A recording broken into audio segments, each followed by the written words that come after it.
A lot of people are going to disagree with this, but ranking every Timothee Chalamet movie from worst to best, and to be clear, I'm ranking them on the movies themselves, not his performance in the film. In last place is A Rainy Day in New York. This is one of the worst romance movies I've ever seen in my life with some of the worst dialogue, and the cherry on top is that it's directed by Woody Allen. I'm not kidding when I say it is physically painful to sit through this movie. It is just terrible on all fronts. At number 17 is 1 and 2. I feel like I'm the only person on the planet that's watched this movie, and I only watched it for this video, and honestly, nobody else on this planet should watch this. This was one of the most boring films I've ever seen in my life.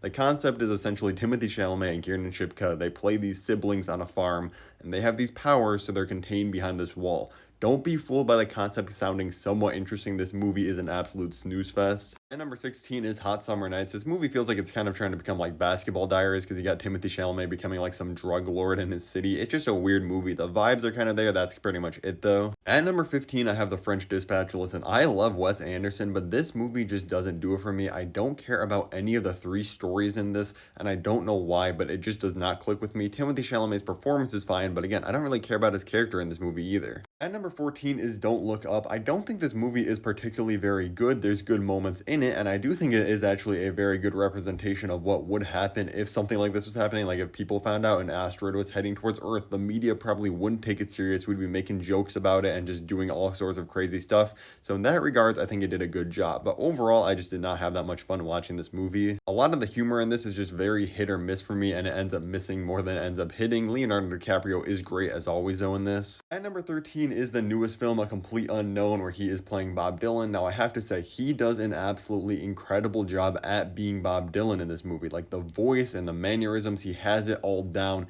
and it's honestly one of the best performances of the year. He probably will be a frontrunner for the Oscars, and if he does win it, I won't be mad about it. But I did not care about this movie itself that much because I'm not a Bob Dylan fan personally, and this movie didn't do anything to turn me into a Bob Dylan fan or make me care about him more. And for biopics, it's not bad in any ways, but it falls into a lot of the cliches that you see in so many musical biopics. We've been getting so many of these recently. This just didn't really do anything special for me. It's fine enough, enjoyable, but nothing special. At number 12 is Bones and All. I don't really have any major negatives for this, but also not really any real positives either. I feel like I just don't really click with Luca Guadagnino's style. Like, I like Challengers a lot. I think that's his best movie that I've seen so far.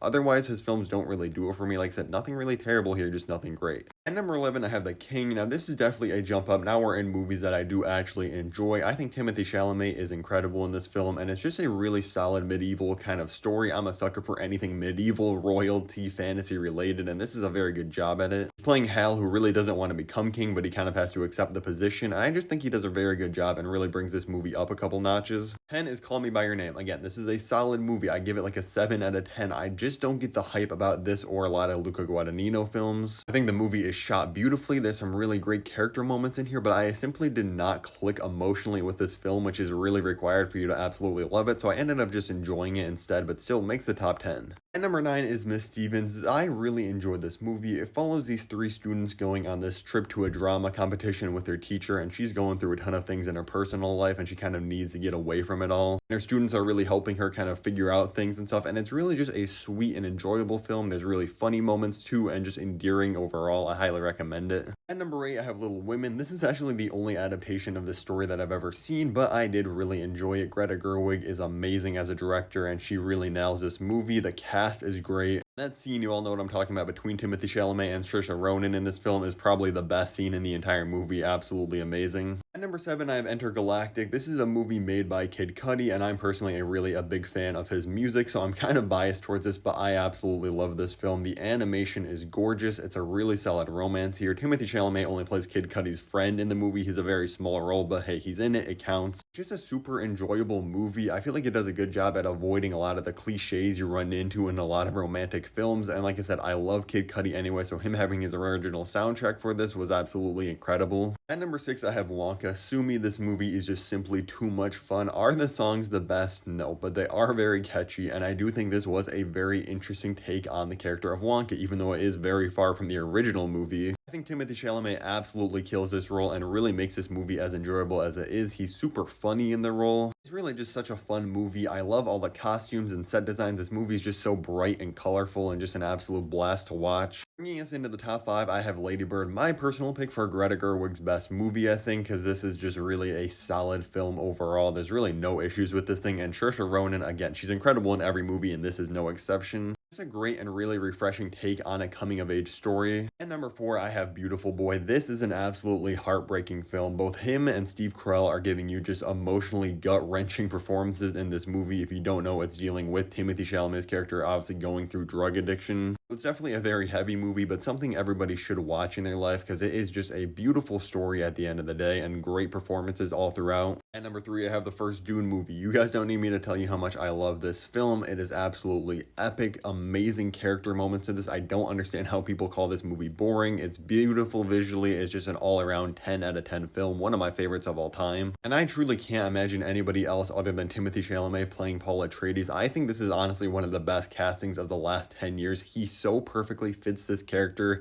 and gives you everything you need from him. At number 2, I'm going with Interstellar. Like I said, I'm not ranking it off of his performance because, yeah, Timothée Chalamet is in this movie for about like 5.5 seconds, but we all know Interstellar is an absolute masterpiece. And honestly, I don't know if this cracks my top 3 favorite Christopher Nolan movies. He just has that stacked of a filmography. I definitely think this is his most emotionally effective film, and the score from Hans Zimmer is just absolutely incredible as always. I'm still upset that I don't live near an IMAX theater that was replaying this because I missed out on that. One day I will see this on a giant screen if they release it again for like a 20th anniversary. Hopefully they will, since it made so much money. But at my number 1, I gotta go with Dune Part 2. This immediately became one of my favorite movies of all time the second I saw it in theaters. This thing is truly just on a different level. It is epic, it is tragic, it is an amazing character study for Paul Atreides. This movie's not afraid to get weirder than the first movie. It gets bigger with its action sequences. It's not afraid to dive into the themes of religion and politics and corruption and power that the books are all about. And even though it makes some pretty significant changes from the book, which normally is a red flag for me, I actually think they all work perfect in this film, and I wouldn't change a thing about this. I need Dune Messiah ASAP. Let me know in the comments your ranking. You can at least just do a top 5 if you don't want to go through all of them, of Timothée Chalamet's films from worst to best. And I'd really appreciate if you click down below and check out my review of Nosferatu on the channel.